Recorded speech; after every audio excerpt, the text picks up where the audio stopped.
여러분 안녕하십니까? 자, 오늘 꼭 알아야 하는 뉴스 프레스룸 라이브의 구경호입니다. 자, 8월 27일 화요일입니다. 자, 오늘은 날씨 소식으로 저희가 문을 열도록 하겠습니다.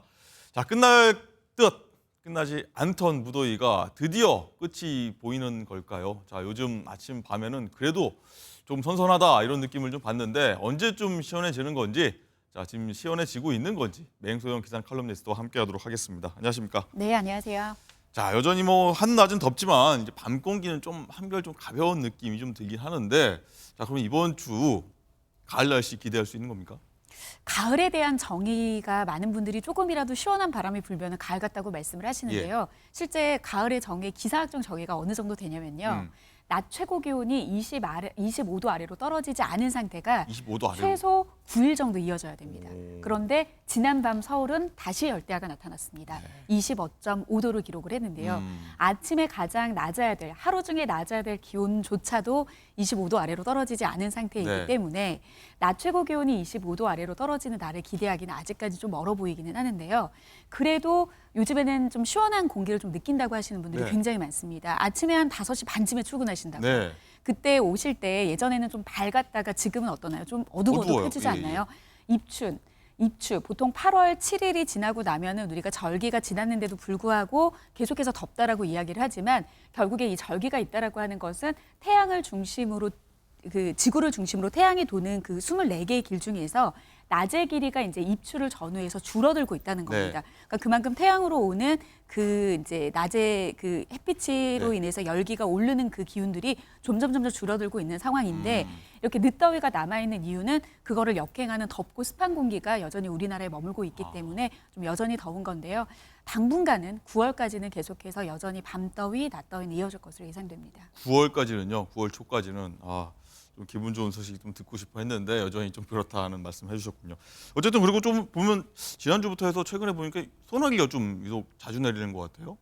그러니까 소나기라고 하는 것은 일반 비하고 조금 다른 차이점이 만들어진 비구름이 들어오는 태풍이라든지 장마와는 다르게 결국에 갑자기 만들어진다는 겁니다. 그러니까 갑자기 비구름이 만들어질 수 있는 조건은 하층에 쌓여있던 공기가 상층으로 올라가는 이런 불안정이 형성이 됐을 때 만들어지는데 여러 가지 요인이 있겠지만 대표적인 게 지표면이 가열이 됐을 때 공기가 더워지면 위로 올라가려고 하거든요. 네. 그렇기 때문에 여전히 대기가 상하간의 어떤 불안정함 그리고 여전히 상층보다는 하층이 뜨거운 공기가 계속 머물러 있기 때문에 불안정으로 인해서 소나기가 내리는 날씨가 이어지는데 다음 주까지 계속해서 덥고 밤에도 덥고 낮에도 더운 날씨와 함께 이렇게 불안정으로 소나기 내리는 그런 날씨는 여전할 것으로 예상이 됩니다. 그렇군요. 어쨌든 소나기까지 좀 말씀해 주셨고, 어쨌든 이 아까 열대야 오늘 밤에도 이어졌다고 하는데 열대야 좀 사라질 좀 조짐이 보인다. 뭐 가을에 어떤 통로가 열린다.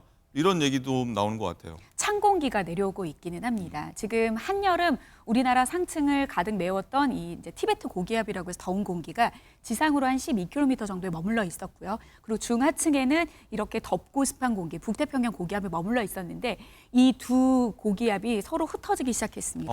이 상층에 있는 고기압은 좀 더 서쪽으로, 하층에 있는 고기압은 동쪽으로 흩어지면서 한반도가 좀 찬 공기가 내려온다. 이 빈자리를 이제 찬 공기가 비집고 내려온 그런 상황인데요. 지금 특이하게 이번에 10번째로 발생해서 일본을 향하고 있는 이 10호 태풍 산산이 오늘부터 목요일까지 가고시마 남쪽 한 400km 부근 해상에서 거의 정체할 겁니다. 보통 여자 성인의 걸음이 한 시속 4km 정도고요.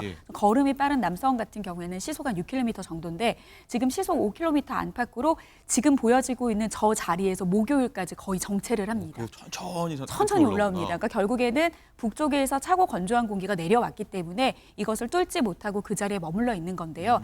이게 태풍의 입장에서는 좋은 건지 나쁜 건지 모르겠습니다. 이 고수온 해역에 계속 오랜 기간 동안 머무르면서 태풍의 강도는 강해서 매우 강한 상태로 이제 일본 열도를 북동진할 것으로 좀 예상을 하고 있습니다. 일본 쪽이 좀 피해가 있겠네요. 그렇죠. 아무래도 매우 강한 상태에서 일본 열도를 지금 관측하는 물론 일본 열도에 이제 규슈에 상륙을 했을 때는 지금보다는 속도는 굉장히 빨라집니다. 그래서 빠른 속도로 지나가긴 하지만 9호 태풍 종다리와는 비교가 되지 않을 정도의 굉장히 강한 세력이기 때문에 주의가 필요한데 따라서 지금 우리나라 남부 남해 먼바다 같은 경우에는 이 태풍으로 인해서 풍랑특보가 내려져 있는 상태고요. 오늘 밤 혹은 내일 새벽 이르면은 지금 제주 먼바다 중심으로는 태풍주의보도 지금 우리나라도 예상하고 있는 만큼 태풍이 가고시마 남쪽 400km 부근 해상이기 때문에 굉장히 멀게 느껴지겠지만 이 태풍의 중심에서의 부는 바람도 굉장히 세고요. 그리고 바람의 반경, 보통 태풍의 크기를 결정짓는 강풍의 반경 역시도 중급 형태로 중형급 형태이기 때문에 우리나라의 해상으로는 강한 바람이 예상이 되고요. 그리고 더위의 전망 같은 경우에는 찬 공기가 내려와서 밤 더위는 좀 식혀지겠지만 이 태풍에서 계속 공급하는 덥고 습한 공기로 인해서 좀 태풍이 지나가는 그 상황에서 더위의 기세는 좀 더 강화될 것으로 보입니다. 태풍이 우리 영향 좀 바람이 부니까 좀 시원해질 줄 알았는데 열풍이 이어져서 좀 더워질 수 있다. 좀 아쉽긴 하네요. 자, 마지막으로요. 한번 이것도 한번 짚어볼게요. 이 가을이 일단 뭐 절기상으로 다가 이미 왔는데 갑자기 이제 식중독 환자가 집중하고 있다. 좀 이해가 안 되는데 좀 어떤 우려가 나오는 겁니까? 보통 이제 식중독 증세라고 하면은 우리가 뭐 소장이나 대장에 염증이 생겨가지고 뭐 설사, 복통, 어지럼증, 구토와 같은 증상이 나타나는 장염과 식중독이 굉장히 좀 비슷한데요. 그러니까 장염 같은 경우에는 염증이 생긴 거지만 식중독 같은 경우에는 식중독균이 우리 몸에 이제 투입을 했었을 때 아무래도 음식을 통해서 이제 섭취가 되겠죠. 그럴 경우에 이제 발생하는 질병인데요. 이 식중독균들이 여러 가지가 많은데 이 식중독균들이 번식하기 좋은 온도가 4도에서 60도 사이입니다. 그러니까 어떻게 보면은 여름철에 고온에 이 식중독들이 잘 번식할 수 있는 그런 조건이기 때문에 봄, 여름, 가을까지는 다 번식한다 보면 되겠네요. 그렇지만 이제 거의 이제 고온을 좀 좋아하기 때문에 그리고 이제 고상온에 좀 노출이 됐을 때는 음식이 상하거나 여러 가지. 그래서 실제 뭐 8월이나 7월 달에 식중독 환자가 급증하기는 하지만 지난해 같은 경우에는 9월 달이 오히려 더 7월 달의 식중독 환자 수보다 훨씬 더 늘어났습니다.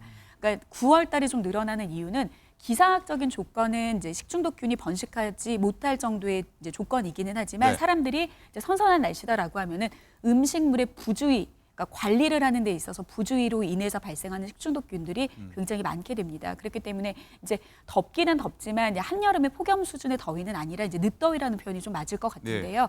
선선한 바람이 불 때 음식물 보관하거나 하는데 좀 부주의가 생길 수 있으니까요. 가급적 바로 음식은 조리해서 드시거나 그리고 상온에 이제 보관하는 그런 것들을 조금 세심하게 좀 점검을 하시는 게 좋을 것 같습니다. 알겠습니다. 좀 시원한 날씨 소식 다음 주에는 좀 갖고 나오시길 한번 기대하도록 하겠습니다. 지금까지 날씨 요정과 함께했습니다. 감사합니다. 네, 고맙습니다.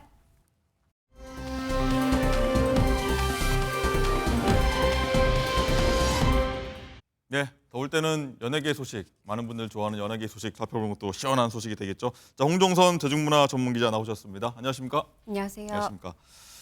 자, 이 첫 번째 연예 주제는요. 자, 요즘 화제인 유명인 부부 불륜 의혹입니다. 자, 먼저 남편의 외도 문제로 힘든 시간을 보냈다는 요리연구가 이혜정 씨 목소리부터 듣고 오겠습니다. 내가 이런 기억이 있었다.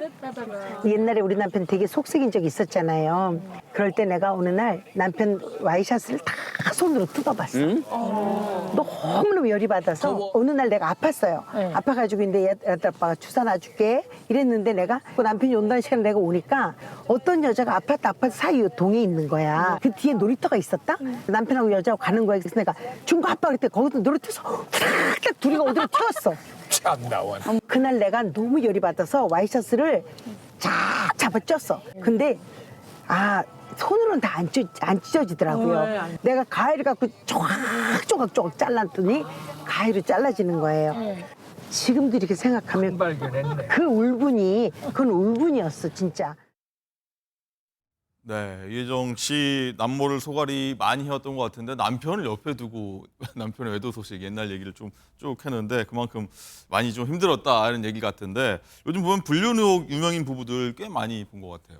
사실 뭐 예전부터 해서 그 어느 부부에게나 뭐 연예인 부부도 별다르지 않게 이런 외도하는 분들, 남편분들 드신 이 소갈이 아내분들이 많았어요. 근데 선택은 좀 달랐던 것 같아요. 네. 예를 들면 뭐 이제 엄앵란 씨는 이제 고인이 되신 신성일 씨의 외도를 오히려 본인이 밖으로 얘기도 하고 그러나 나는 그래도 데리고 살겠다. 뭐 이런 선택을 하는 분도 있고 어떤 분들은 절대 입 밖으로 내지 않고 참다가 그대로 참으신 분들도 있고 이혼한 분들도 있는데 이게 옛날 얘기인가 이렇게만 생각했는데 사실 그런 게 아니라 최근에도 또 많이들 들으셨지만 장신영 씨, 배우 네. 장신영 씨도 이제 남편 배우 강경준 씨의 불륜 얘기가 이제 이 소송을 통해서 그 소송 사실이 알려지면서 알려지기도 했었고요. 저희도 몇 번 다뤘고요. 네, 또 그렇게 심각한 것까지는 아니어도 사안이 부인에게 있어서 사안이 적다 작다는 없는 것 같아요. 예를 들면 이제 배우 추자연 씨도 이건 이제 말하자면 다른 분들이 제보를 해줬죠. 아니 지금 어떤 여성이 차를 타는 과정에서 우효광 씨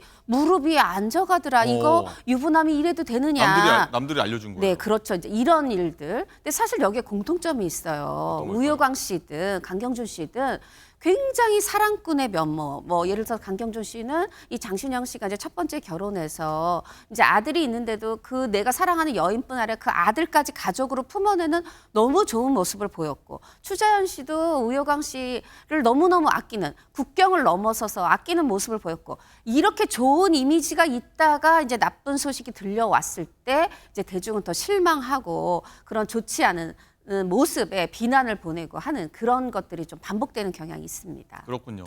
어쨌든 이런 가정들이 앞으로 어떻게 될지, 여기 이 가정들이 또 아내가 특히 어떤 선택을 할지 여기에 가장 관심이 쏠리는데, 일단 이혜정 씨는 가정을 좀 지키는 선택을 했는데 어떤 이유에서 가정을 지키는 선택을 했을지 목소리 듣고 오겠습니다.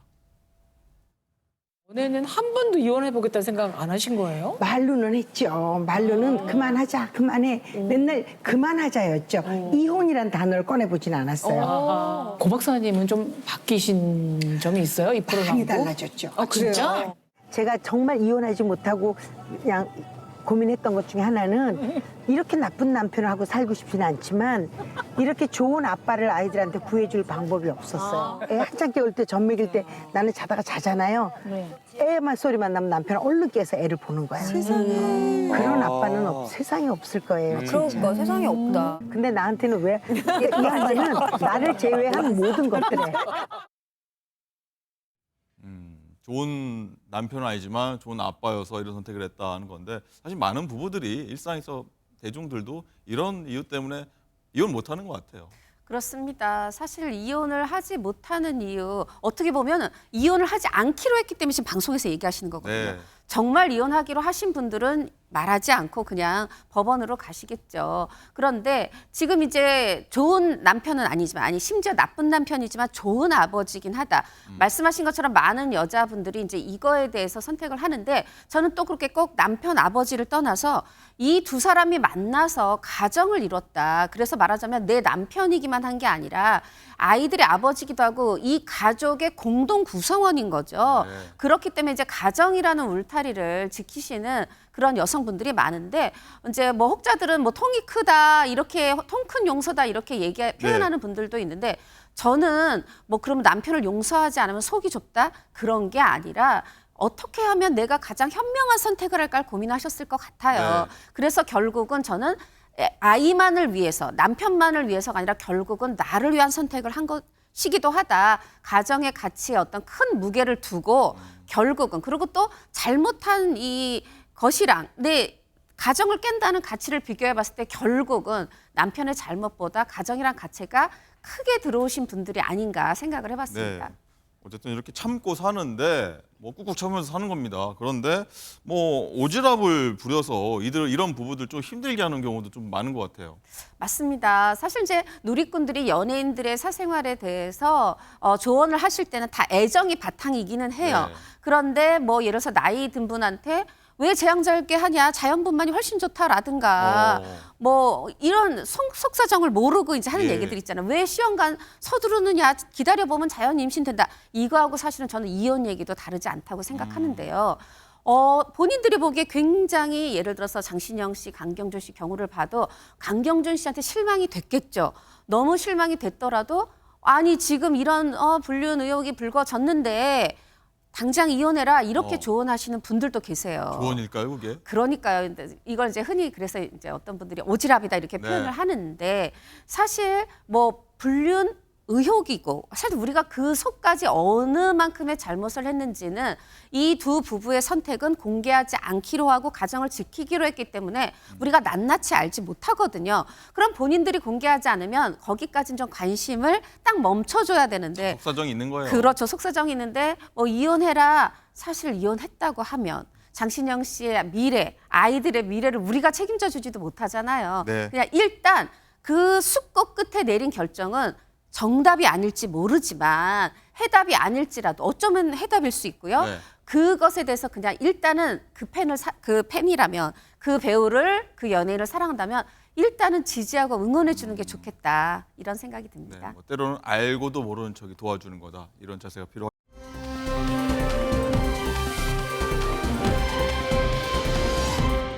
자, 그리고 이번에는요. 이게 50대 나이인데 20대 같은 젊음을 유지하고 있는 연예인들 얘기도 한번 해보도록 하겠습니다. 먼저 배우 고현정 씨입니다. 50이 넘은 걸로 알고 있는데 최근에 뭐 물이 올랐다 위모 이런 얘기가 나오고 있습니다. 뭐 최근 모습부터 한번 보고 오겠습니다. 여러분 안녕하세요. 고현정입니다. 제가 유튜브를 하려고 해요. 조금 좀 자신이 좀 없어가지고 조금만 더 고민 좀 해보겠습니다.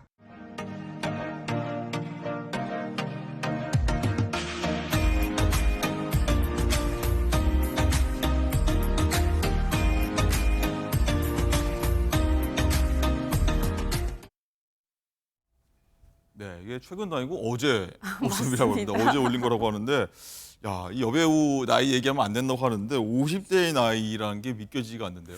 뭐 맞습니다. 여자 배우 이제 여자 연예인 나이 얘기하고 싶지 않지만 만 53세가 넘었어요. 아니 그런데 특히 처음에 보셨던 화장기 없는 얼굴 아니 그리고 얼굴만 고운 게 아니라 저 부끄러워하는 막 태도까지도 너무 소녀소녀하고 그리고 얼만큼의 자신감이면 저렇게 맨 얼굴을 그것도 카메라를 위에서 아래로 내려다보면서 자신감이죠, 이건. 네, 찍을 수 있는지. 그리고 이제 그 다음에 보신 모습은 어떻게 보면 이제 굉장히 완벽한 화장을 하고 머리를 단장을 하고 예쁜 옷을 입고 이제 화보를 찍고 있는 모습이잖아요. 근데 우리가 보통 보는 모습이 저런 화보 촬영장이나 아니면 저렇게 해서 찍혀진 사진 아니면 저런 어떤 완벽한 분장을 하고 연기한 모습인데 이런 개인 채널, 개인 방송을 하는 걸 팬들이 반기시는 이유가 평상시 모습, 그냥 민낯 이런 것도 보고 싶고 화장이 어떻게 보면 되어가면서 변하는 과정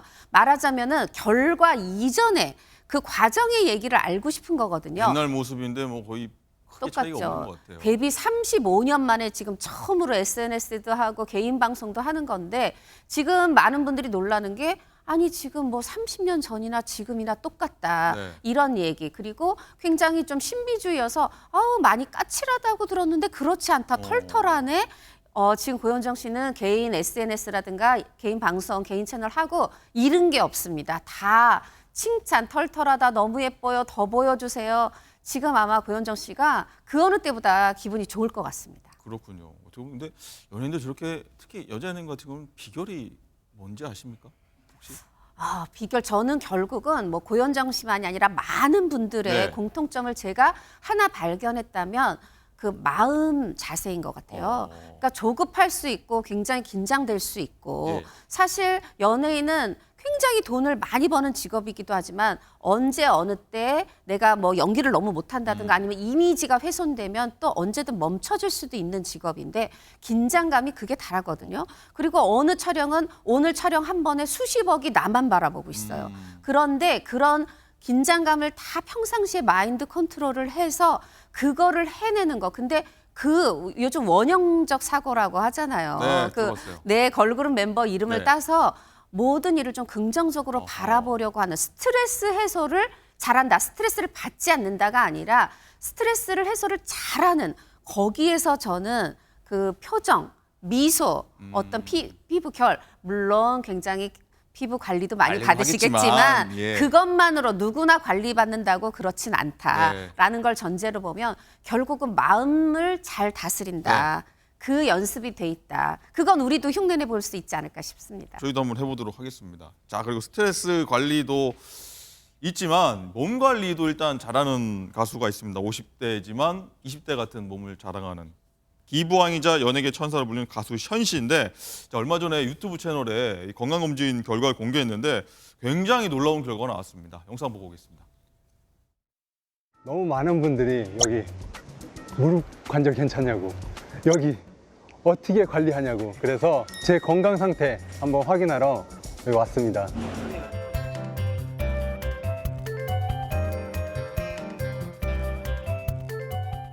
안녕하세요, 원장님. 네, 제 그 관절하고 근육 상태는 지금 어떤가요?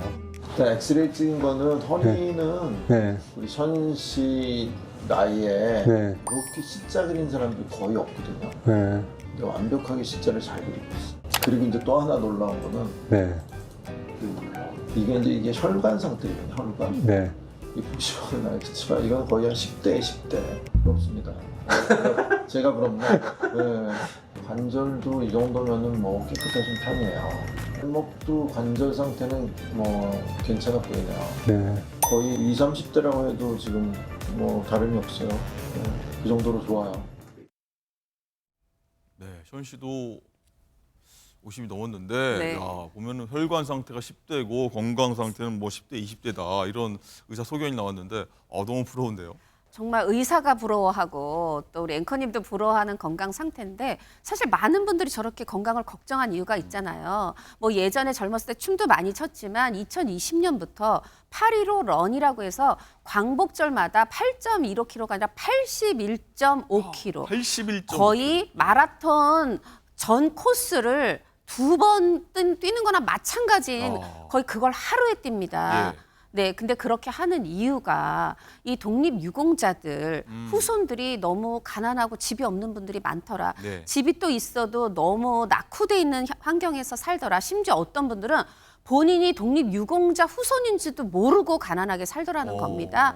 안타까운 얘기지만 우리가 여러 역사청산을 하지 않았다까지는 아니어도 완전히 된 건 아니라, 뭐 쉽게 얘기해서 이 친일파 후손들은 부자인데 이 독립유공자, 나라를 위해서 목숨을 버렸던 분들, 이 청춘을 바쳤던 분들의 후손들이 이렇게 가난하게 살고 있는 것에 대해서 우리가 마음은 있어도 실천하기는 힘들잖아요. 네. 그런데 이렇게 현 씨가 뛰면서 이러한 사실도 알리고 본인 돈뿐 아니라 많은 분들, 많은 기업의 후원을 받아서 그분들의 집을 지어주는 겁니다. 그래서 실제로 지금 14채 정도 지어드렸고 또 네. 15호, 16호가 공사 중이라고 해요. 그러니까 이게 점점 이렇게 알려지면서 더 많은 분들 또 더 많은 기업이 함께 해주신다면 이 이제 사업이 점점점 커질 수 있겠죠. 그리고 또 독립유공자만 위한 게 아니라 어린이 암 환자, 루게릭 환자, 뭐 여러 어려움을 겪고 있는 분들을 위해서 현 씨가 많은 달리기를 해요. 또 많은 몸으로 봉사를 합니다. 네.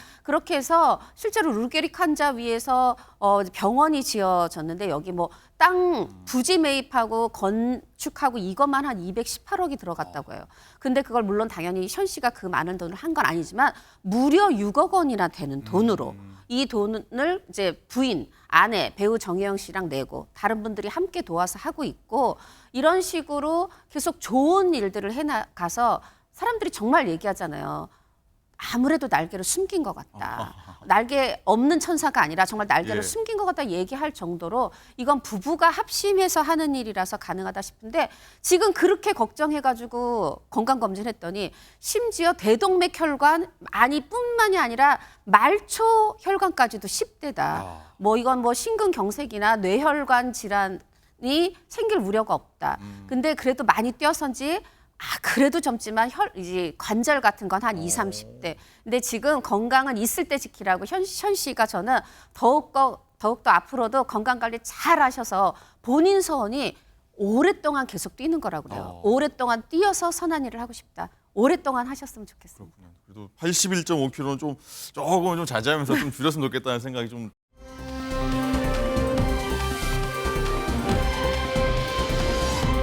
예, 효자 가수 이명웅 씨 얘기인데 내일 영화가 개봉을 하고 뭐 각종 차트도 뭐 다 휩쓸었다 이런 얘기가 나오더라고요.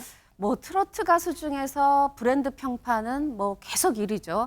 뭐 계속 1위고, 그리고 또 이제 아이돌 차트라는 게 있어요. 예. 거기서도 이제 뭐 방송 출연이나 SNS 이런 걸 다 합한 아돌 차트는 한 4위 정도지만 그 팬들이 점수를 매기는 랭킹 차트라는 네. 게 있거든요. 그 평점 차트에서는 심지어 뭐 계속해서 1위예요. 뭐 170주가 넘도록 1위예요. 요번에도 한 뭐 39만 명의 또 지지를 받았고 그런 이제 계속해서 이런 차트에서도 1위지만 말씀하신 것처럼 내일은 트로트 그 콘서트 했던 그 비하인드 스토리들 다 합한 그 영화가 또 개봉을 하는데 극장에서 개봉을 한다. 네, 제가 이제 방송 직전에 확인해 봤는데 12만 6,920명이 또 예매를 하셨더라고요. 여기 본 다른 영화, 유명한 영화 많은데 다 제쳤네요. 네, 예매율 1위고요. 블로그도 찾아보니까 이 영화 예매하는 방법을 서로 공유하고 계세요. 말하자면 이제 젊은 팬들도 있지만 나이 드신 팬들도 있잖아요. 그러니까 우리 이거 예매 어떻게 해야 하냐면 이걸 공유하고 계신 그런 상황이고 또 워낙 축구에 대해서 진심이라고 하는데 축구도 잘해요. 그렇죠. 축구 예능도 또 해서 축구 예능까지 하니까 이거는 뭐 극장 가도 만나죠. 텔레비전으로 축구 예능으로 만나죠. 차트만 펼쳐보면 1위에 있죠. 정말 영웅 시대입니다. 그렇군요. 알겠습니다. 자, 늦여름 휴가 가신다고 들었는데 잘 다녀오시고 다음 주에 뵙겠습니다. 고맙습니다.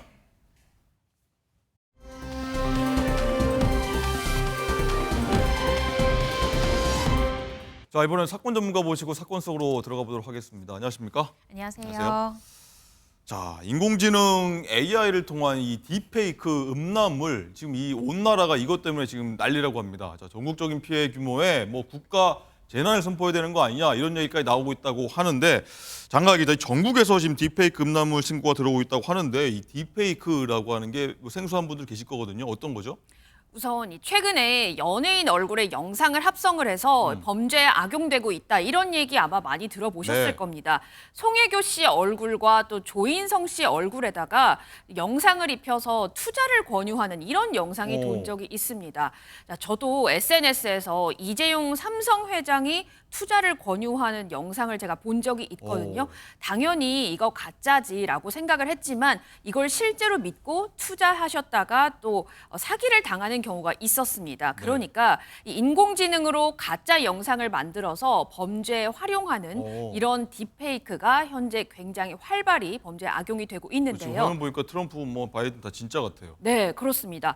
자, 뿐만 아니라 또 음란물에다가 이 음란물 영상에 지인, 친구, 또 누군가의 사진을 입혀서 피해자를 만들기도 하는데요. 자, 학생은 물론 선생님의 얼굴을 본따서 음란물을 입힌 딥페이크 영상이 퍼지고 있다고 합니다. 특히나 IT 기기에 익숙한 청소년, 청년층을 중심으로 해서 확산이 되고 있어서 더욱 심각한 상황인데요. 자, 그런데 사실 이 딥페이크 수사에는 한계가 있다고 합니다. 요즘 이 텔레그램을 통해서 영상이 퍼지고 있는데 텔레그램은 서버가 외국에 있기 때문에 국내에서 수사하는 데는 한계가 있다고 합니다. 자, 말씀 듣다 보니까 이 괜히 우리도 얼굴이 지금 나오고 있는데 괜히 피해 입는 거 아닌가 이런 생각까지 막 들고 있는데 이 딥페이크 성범죄가 최근 대학뿐만 아니라 군대, 뭐 전국의 초, 중, 고 청소년 할 것 없이 다 퍼지고 있다면서요? 네, 그렇습니다. 지금 각종 온라인 커뮤니티에는 지금 텔레그램 딥페이크 피해 학교 명단 이런 게 게재가 돼 있다고 해요. 자, 그러니까 현재 뭐 200여 개 중고등학교 또 20개 대학교 소속 학생들이 딥페이크 불법 영상물을 통해서 피해를 봤다는 겁니다. 이게 실제로 피해 여부가 확인이 된 건 아니지만 피해를 본 학생들이 있다는 그 학교가 현재 이렇게 게시가 되고 있다고 합니다. 자, 정말 수백 개 학교 학생들이 그런 가짜 음란물 영상에 본인의 얼굴이 합성됐거나 한다면 이건 정말 큰 문제인데요. 한 누리꾼 같은 경우에는 중학교나 고등학교 상관없이 요즘에는 학교마다 텔레그램 지인 능욕방이라는 게 있다고 하는데 그러니까 서로 아는 특정 여학생의 정보를 공유를 하고 그 여학생의 사진을 따서 딥페이크 영상을 제작, 유포하는 그런 방이 SNS에 있다는 겁니다. 또 김봉식 서울경찰청장은 지난 1월부터 7월까지 딥페이크 음란물을 제작하고 유포하다가 입건이 된 14세 이상 청소년이 10명이나 있다 이렇게 집계가 됐다고 합니다. 그렇군요.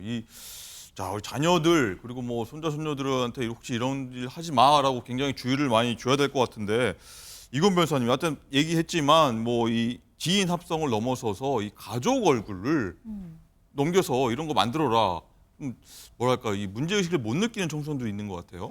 문제의식을 못 느끼는 걸 넘어서서 네. 이런 걸 이른바 가족 능욕 사진이다라고 이제 그들끼리 칭한다고 해요. 네. 이런 합성을 어떻게 만들 수 있을까 그게 이해가 가질 않는데요. 그러니까 말씀 주신 대로 뭐 여동생이나 엄마의 얼굴을 나체 사진과 합성하는 걸 올리는 그런 텔레그램 방이 있다라고 학부모들이 주로 이용하는 커뮤니티에 이제 게시글이 올라왔습니다. 그러면서 이 텔레그램엔 이용자만 2,000명이 넘는다는 건데 그 캡처 사진을 보면요. 단순 합성물만 있는 것이 아닙니다. 네. 내 여동생이 자고 있는 모습이다. 더 심하게 할 걸 이러면서 치마 옷을 잠옷을 입고 이제 자고 있는 여동생의 영상을 올리기도 하고요. 내가 속옷까지 어떻게 해볼까? 라면서 어떤 영상이나 사진을 올리고 공유하고 또 그 동생에 대해서 성희롱까지 하는 그런 대화를 나누는 그런 캡처 사진까지도 공개가 됐습니다. 예. 정말 문제가 심각하다라는 생각이 드는데요. 근데 분명한 것은 이런 행위에는 법적 처벌이 따릅니다. 그렇죠. 이렇게 허위 영상물을 뭐 제작하거나 반포할 경우에는 5년 이하의 징역 또는 5천만 원 이하의 벌금에 처해지고요. 만약에 그 영상물 속의 대상자가 어린 미성년자다라고 하면 이거는 아동 청소년 성착취물에 해당이 되어서 무기 또는 5년 이상의 유기징역, 즉 사형과 동일한 형량이 규정되어 있습니다. 반드시 이 부분을 알아야 됩니다. 근데 저는 한 가지 조금 법률에 미비점이 있다고 생각이 어떤 드는 게 걸까요? 허위 영상물을 반포하고 제작하는 건 죄가 있어요. 그런데 단순 이러한 제작물을 내가 다운받아 소지하거나 시청할 수 있잖아요. 이걸 처벌하는 규정이 아직 없습니다. 아, 보거나 갖고 있으면 처벌 안 된다? 네, 보거나 가지고 있는 것에 대한 단순 소지나 시청에 대한 죄는 이 해당 법령에 없어서 이 부분을 빨리 국회에서 입법 보완을 해야 되는 것이 아닌가. 왜냐하면 아동 성착취물 같은 경우에 소지나 단순 시청을 하더라도 벌금형이 없이 1년 이상의 유기징역형에 처하도록 되어 있습니다. 이런 부분에 대한 개정도 좀 빠르게 필요하지 않나라는 생각이 듭니다. 네, 구멍이 있네요. 학교에서도 그렇고 이 집안에서도 이런 주의 꼭 필요할 것 같아요. 꼭 줘야겠다 생각 들고요.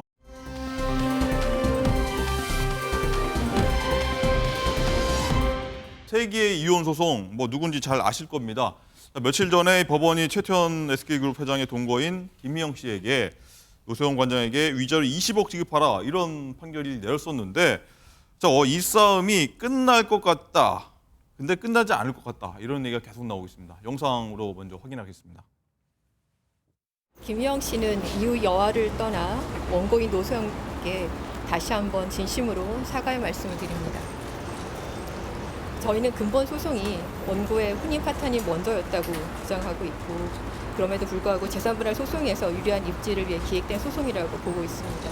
김미영 씨와 가족들은 이미 10여 년 동안 치밀하게 만들어진 여론전과 가짜 뉴스들로 많은 고통을 받아왔습니다. 이번 판결을 계기로 더 이상 도가 지나친 이적 살인은 멈춰주시길 부탁드립니다. 네, 이 최태원 회장의 동거인 김미영 씨가 어제 이렇게 해서 판결 나흘 뒤인 어제입니다. 20억을 위자료 20억을 이 노소영 관장에게 일괄 한 번에 다 입금했다. 이런 소식이 알려졌는데 또 노 관장은 여기 대해서 돈을 받았는데 불쾌감을 나타내고 있다고 해요. 그렇습니다. 김희영 씨 측에서 항소를 안 하겠다. 네. 법원에서 정한 의무를 빨리 이행하겠다. 네. 이렇게 언급을 했었는데 나흘 만에 김희영 씨가 이 노소영 씨의 개인 계좌로 20억을 보냈습니다. 김희영 씨가 직접 은행에 가서 송금을 했다고 하는데 노소영 관장 측은요. 이거 일방적인 입금이다. 그냥 돈 20억 주면 그만 아니냐는 인식 아니냐. 이렇게 비판을 했습니다. 아무런 사전 협의도 없었고 통보도 없었고 그런데 일방적으로 20억 이렇게 딱 주는 거는 대체 이건 어떤 경우고 노소영 씨 측이 알려주지도 않은 노소영 씨의 개인 계좌번호는 대체 어떻게 알아서 이렇게 입금을 하게 된 건지 그런 경위에 대해서도 김희영 씨 측에서 좀 설명을 해줘야 되지 않나 이렇게 노소영 씨 측에서는 주장하고 있는 상황입니다. 네.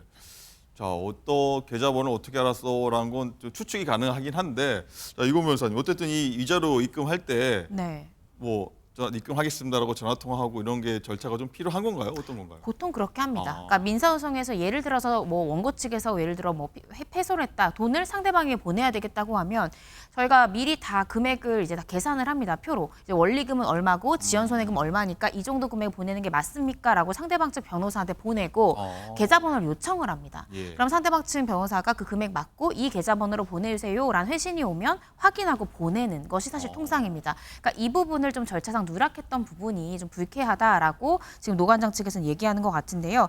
김희영 씨 측에서는 이 부분이 이제 판결 내용을 존중하는 측면에서 우린 바로 송금한 것이다라는 입장이고요. 계좌번호 같은 경우에는 민사소송 과정에서 노관장 측에서 이 최 회장의 이 계좌 거래 내역을 낸 적이 있는데 그 증거를 통해서 우리가 확인할 수 있는 정보였지 어떤 다른 경위로 취득했던 정보는 아니다라고 얘기를 하고 있습니다. 왜 이거를 바로 입금했을까? 아무래도 지연 손해가 발생할 수 있잖아요. 굉장히 큽니다. 그래서 이 부분 때문에 미리 보냈을 가능성이 이자가 있고요. 발생하니까요. 네, 지연 이자가 계속 발생하기 때문에 빨리 보내고 지연 이자 발생시키지 않으려고 했던 것 같고 이 20억은 이제 김희영 씨뿐만 아니라 최태원 회장도 같이 부담하는 채무잖아요. 3심 기간이 굉장히 길어질 수도 있기 때문에 빨리 20억을 주게 되면 최태원 회장의 채무도 지연 이자 없이 소멸하게 되겠죠. 이런 부분들을 생각을 해서 한 것이 아닌가 조심스럽게 추측을 해봅니다. 또 위자료 보낼 때도 보내겠습니다. 어떤 이런 게 절차가 필요하다 이런 말씀이셨.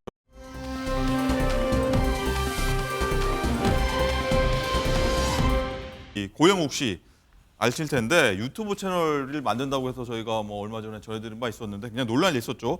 근데 또 이 유튜브가 좀 폐쇄가 됐습니다. 근데 어떤 이유가 궁금했었는데 그 이유가 밝혀졌다고요. 네, 그렇습니다. 바로 이 유튜브의 이 가이드라인 정책 때문인데요. 예. 좀 잠시 설명을 좀 드리자면 고영욱 씨는 3명의 미성년자를 성폭행하거나 강제추행한 혐의로 징역 2년 6개월을 선고를 받고 2015년에 만기 출소를 하게 됩니다. 예. 그리고 3년 동안 전자발찌를 찼었거든요. 이런 고영욱 씨가 지난 5일에 유튜브 채널을 개설을 한 건데 뭐라 그랬냐면 형편없이 내가 지금 늙고 있는 것 같아서 무기력한 일상에서 벗어나려고 유튜브를 시작한다고 했어요.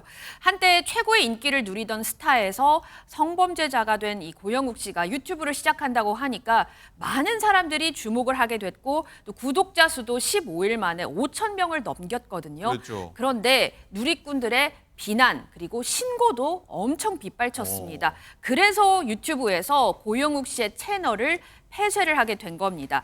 바로 이 크리에이터 책임 가이드라인 때문인데요. 이 가이드라인은 유튜브 플랫폼 안팎에서 이 크리에이터의 행위가 유튜브 사용자나 생태계에 좀 해를 끼친다면 커뮤니티를 보호하기 위한 조치를 취할 수 있다. 이렇게 명시를 하고 있습니다.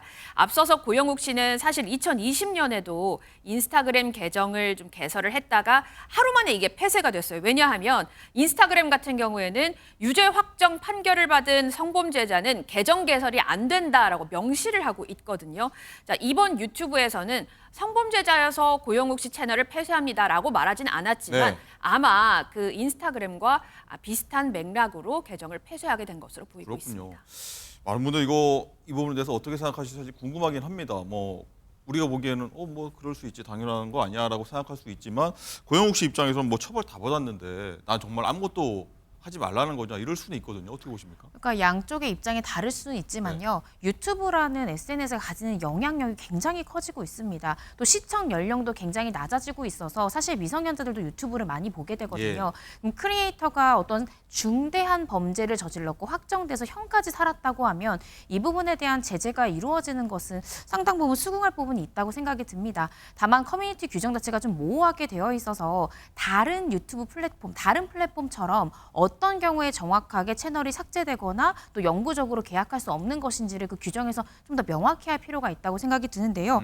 일단 유튜브의 그 가이드라인 좀 더 강화되어야 된다. 또 크리에이터의 어떤 도덕성이나 심지어 법의 잣대에서 또 실형까지 산 경우에 제재가 들어가야 된다라는 부분은 저는 법조인으로서 일견 동의를 하는 부분이 있습니다. 그렇군요. 네. 자, 많은 뭐 생각을 하게 되는 그런 결과였던 것 같고요. 자, 오늘 사건 사고 소식은 여기까지 듣도록 하겠습니다. 말씀 감사합니다.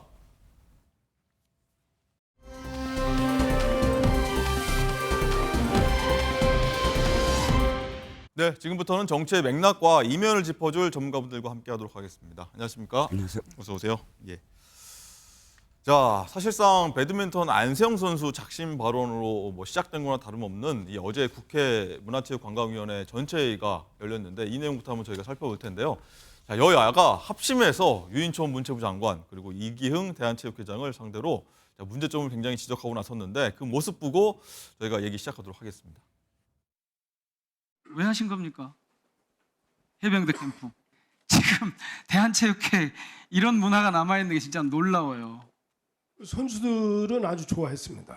에이, 제가 보니까 평가서를 보니까 좋지 않던데. 지금 정부 차원에서 체육회 연간 보내는 예산이 얼마입니까? 약 한 5천억 정도 된다고 봅니다. 문체부가 어떤 형태로 뭐 이제 감독이나 체크하는 부분이 어떻게 되는 겁니까? 지금 배드민턴 협회가 자기들이 진상 조사한다는데 조사를 받아야 될 사람들이 진상 조사하겠다고 그래서 못하게 한 거고요. 그 뭐 안세영 선수 지적한 한 7개 분야가 뭐 그게 그대로 낡은 관행인 거죠, 사실은. 협회 내의 예산 집행 문제 뭐 이런 걸 전체적으로 다 들여다보고 있습니다. 예정은 9월 안에 끝내는 걸로. 네, 말씀드린 것처럼 이 배드민턴 안세영 선수 어떤 작심 발언으로 좀 이어지는 모양새인데, 자, 이종훈 실장님, 이 유장관, 유인촌 장관이 이 체육 조직이 좀 정치화돼 있고 너무 괴물된 거 아니야라고 하고, 이제 이기흥 체육회장은 낡은 관행 이거 아니고 다른 측면도 있는 것 같은데요라고 약간 공격과 또 수비를 좀 주고받는 미묘한 관계가 보이거든요. 어떻게 보셨습니까? 체육인들은 이미 오래전부터 대한체육계의 문제점을 지적하고 있었습니다. 그리고 최근에 드러난 건 한국 대한 그 축구협회, 네. 대한축구협회 홍명보 감독 선임 과정에서 정몽규 협회장이 어떻게 했는지 이런 것 때문에 축구인들은 대한체육회와 대한축구협회를 굉장히 비판했거든요. 근데 일반 국민들은 지금까지 몰랐었습니다. 그런데 안세영 선수가 저렇게 항명을 함으로써 대한체육회의 문제가 지금 드러나기 시작했고요. 간단하게 말씀드리면 대한체육회의 그 산하는 완전히 다른 나라로 독립돼 있습니다. 네. 지금 아까 지적했듯이 연간 5천억 원의 우리 국민들의 혈세가 예산이 가요. 그러면 그것을 대한체육회가 각 57개 연맹에 교부를 합니다. 네. 그런데 감사 한번 제대로 못 받습니다. 왜냐하면 자기네들이 우리들이 감사할 테니까 건드리지 마라. 우리는 독립적이다라고 주장을 하면서, 예를 들어서 대한축구협회에 지금 그 홍명보 감독과 관련된 선임과 관련된 문제가 규정을 위배했다 해서 그것을 이 문체부가 들여다보려고 하니까 축구협회 뭐라고 하는지 아세요?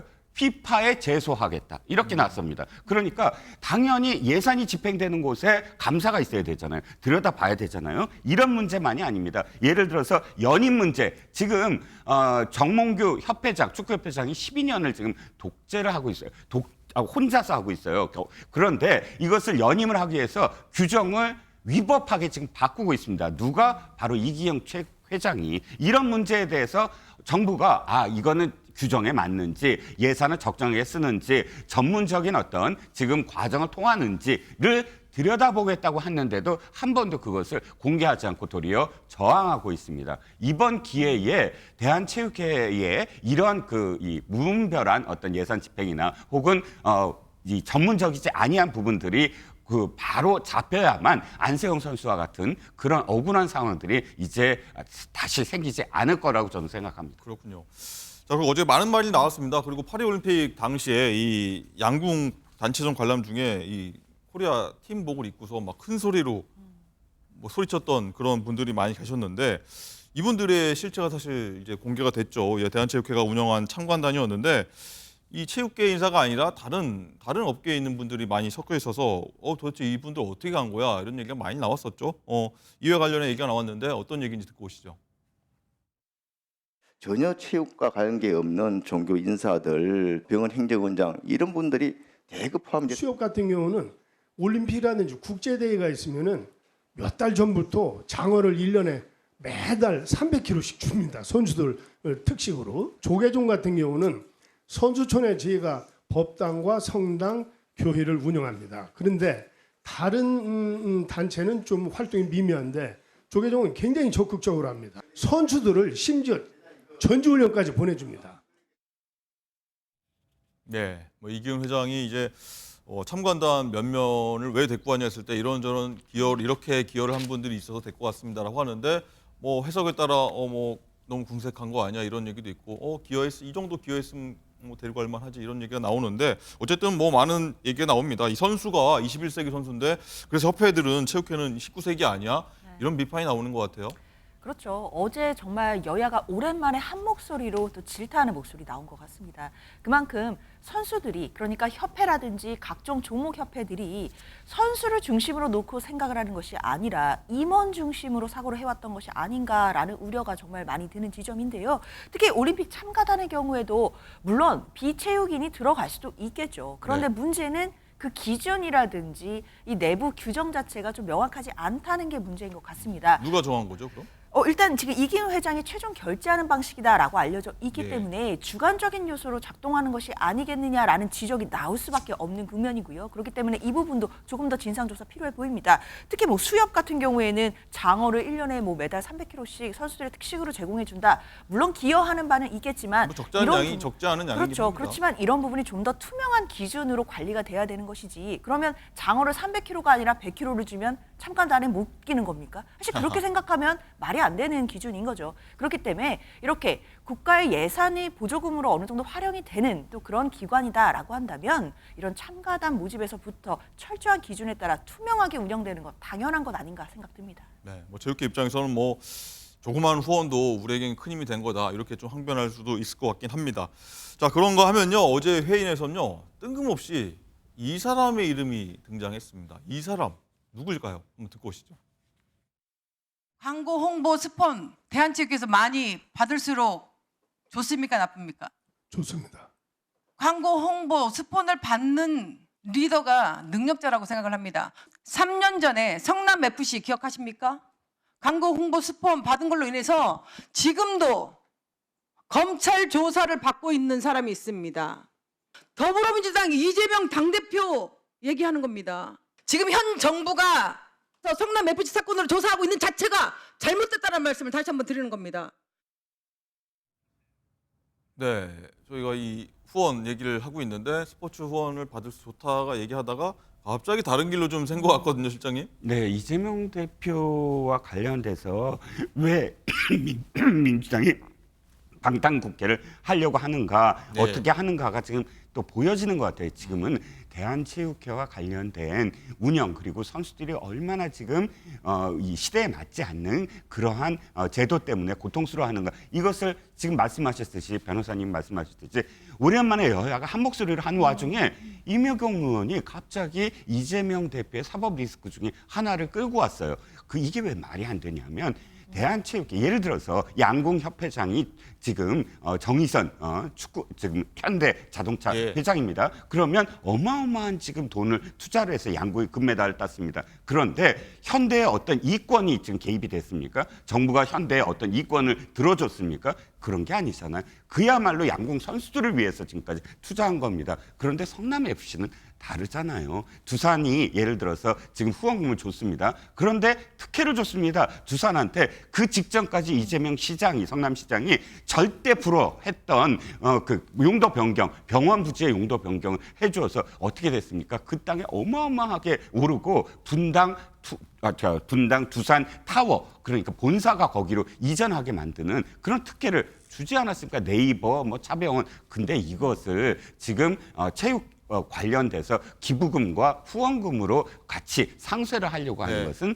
방탄국회의 일환이다라고 생각을 합니다. 네, 이거 종목별 체육단체 기부금하고 성남 FC는 뭐 재판도 엉켜 있는 문제라 좀 성격이 다르다 이렇게 말씀하시는 것 같아요. 어떻게 말씀하시겠습니까? 뭐 그렇죠. 사실 어제 이 자리에서는 뭐 이재명 대표의 성남 FC 문제가 뭐 쟁점이 되는 자리는 아니었기 때문에 뭐 이모경 의원이 좀 논점이 분산될 수 있는 이야기를 했다라고 생각합니다. 그렇지만 일단 야당 의원으로서 이재명 당대표가 지금 현재 기소돼서 재판을 받고 있는 성남 FC 건과 관련해서는 사실상 별도의 광고 계약에 따른 광고를 따낸 것일 뿐이고 이 부정한 청탁이 연결되거나 제3자 뇌물죄가 성립할 수 없다라는 부분을 좀 더 강변하고자 했던 것 같고요. 뭐 그렇다 하더라도 어제 자리는 이제 체육회 혹시라도 있을 뭐 비리라든지 잘못된 관행이라든지 이런 부분을 좀 조사하고 국회 차원에서 이야기하는 자리였기 때문에 사실상 논점에 좀 더 쟁점에 좀 더 집중했으면 어땠을까라는 아쉬움은 남습니다. 네.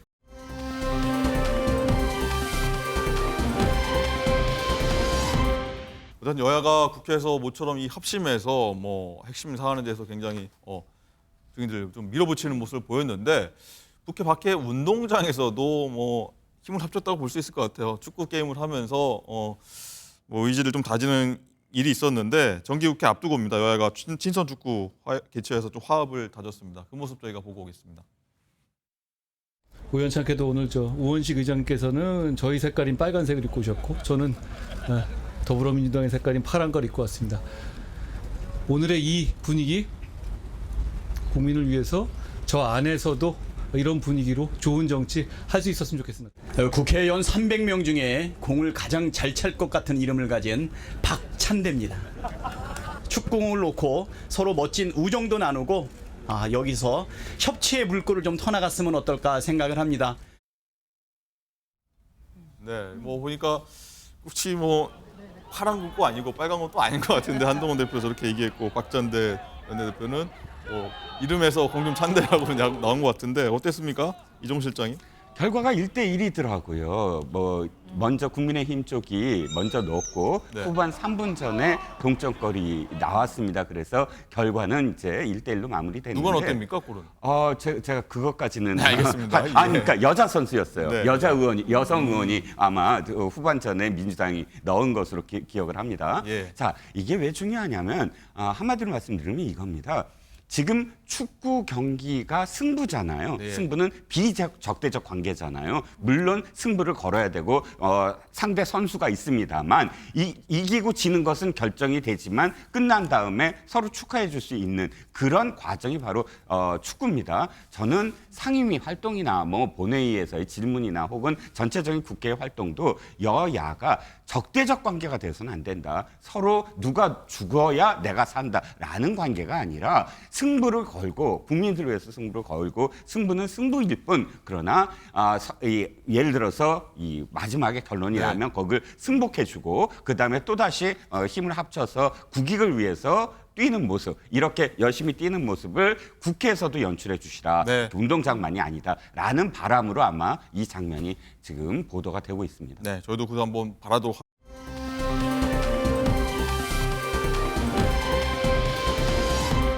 자, 청문회 때 좀 논란이 좀 잦아들 줄 알았는데 오히려 논란이 커진 모양새인데 어떤 말을 또 했길래 논란이 커졌는지 자, 목소리 듣고 오겠습니다.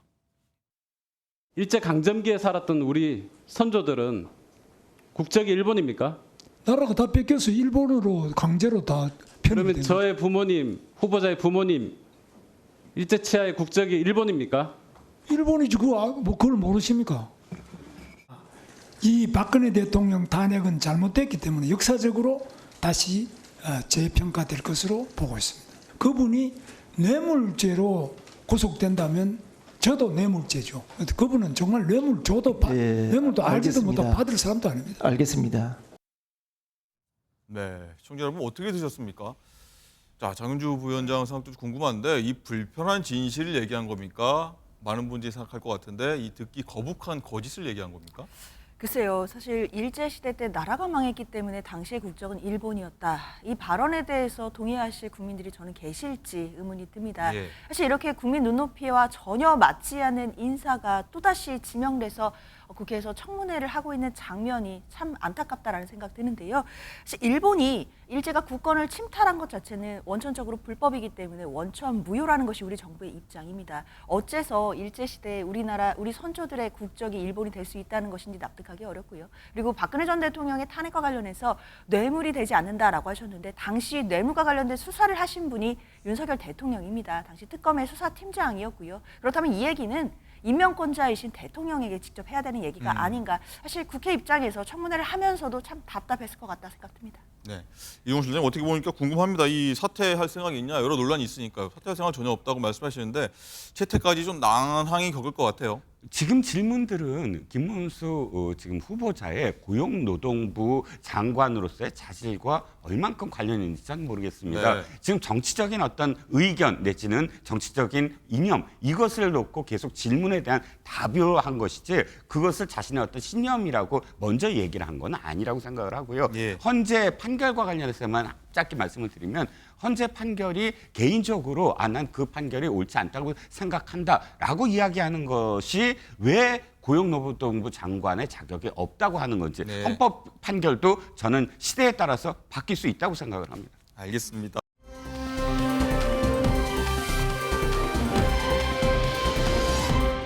라이브픽입니다. 말은 통하지 않아도 돕고자 하는 따뜻한 마음이 고스란히 전해지는 소식입니다. 서울의 한 지구대에 한 아이가 길을 잃고 울먹이며 파출소 앞을 서성이고 있었는데요. 경찰이 어쩐 일인지 묻자 소통이 어려운 듯 주저하는 모습입니다. 사실 이 아이 우리말이 통하지 않는 외국 아이였는데요. 하지만 돕고자 하는 사명감이 더 컸던 우리 경찰들은 휴대폰 번역기를 이용해 아이와 소통하려 했습니다. 손짓, 몸짓을 하며 아이를 도우려 애썼는데요. 마침내 보호자와 연락이 닿았고요. 길을 잃은 아이는 무사히 부모의 곁으로 갈 수 있었습니다. 말이 통하지 않아도 아이를 돕고자 했던 경찰의 따뜻한 마음이 전해지는 것 같아 기분 좋아지는 소식이네요. 호주에서 한 승객이 비행기가 착륙하자마자 비상구 문을 강제로 개방하는 일이 벌어져 논란이 일었습니다. 이 승객은요, 비행기가 멜버른 공항에 착륙해 안전벨트 불빛이 꺼지자마자 자리에서 일어나 기내를 돌아다녔습니다. 목격자들에 따르면 불안해 보였다, 문제가 있는 것 같았다라고 합니다. 비상구로 돌진해 문을 강제로 열어보였던 이 남성은 비행기의 오른쪽 날개 위로 올라가더니 비상탈출 슬라이드를 이용해 지상으로 뛰어내리기도 했습니다. 결국 이 남성은 지상에 있던 공항 직원들에 의해 제압당했습니다. 무리를 일으켰던 해당 승객은 항공안전규정을 위반한 혐의로 체포됐으며 현재 추가 검사를 위해 병원에 머물고 있다고 합니다. 다행히 비행기 안의 모든 승객은 안전하게 하차를 한 것으로 전해졌습니다.